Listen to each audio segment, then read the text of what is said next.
US authorities have seized 2 oil tankers with links to Venezuela, including one that had evaded US capture for weeks. Our correspondent Ben Knight joins us now from Washington. Good morning to you, Ben.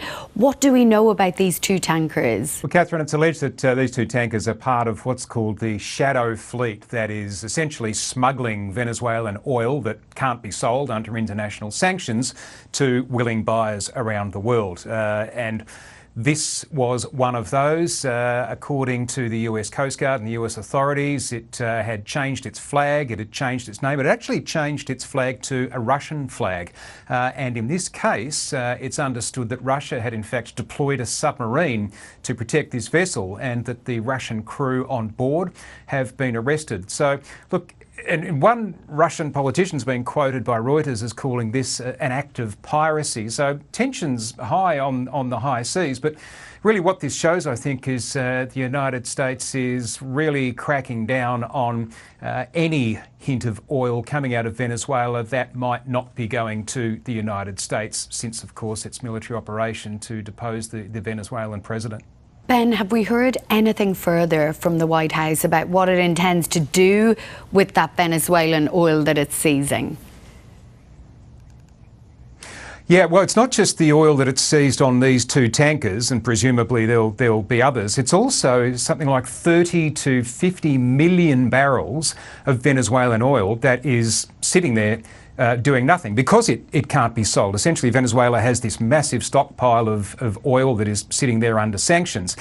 So what the United States has said, what Donald Trump has said, is that the interim Venezuelan government has agreed to hand that over to the United States, and the United States is already talking about selling it on Venezuela's behalf on the international market, or at least that's what it was sort of saying previously, that this oil would be sold and the proceeds would be distributed, as Marco Rubio put it, for the benefit of the Venezuelan people rather than a corrupt Venezuelan regime. But it was interesting. Today we had the first press briefing of the year from the White House press secretary, Karoline Leavitt, and she was asked about that, and there was a sort of slight change in language indicating that if and when this oil is sold, that the United States would be taking a cut, and that it'll be the American government deciding just what that cut will be. Take a listen.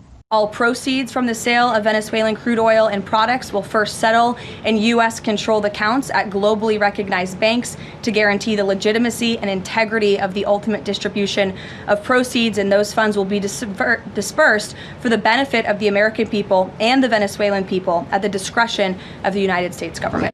Karoline Leavitt speaking there at the first White House press briefing of the year. Just briefly, she was also asked a question about whether the United States would direct the Venezuelan interim government to release political prisoners that had been held under the previous regime. To that, there was a lot less clarity. Essentially, she said, look, I haven't spoken to the president about that. You'll ask him. You'll have to ask him yourself. So we'll wait for an answer on that one.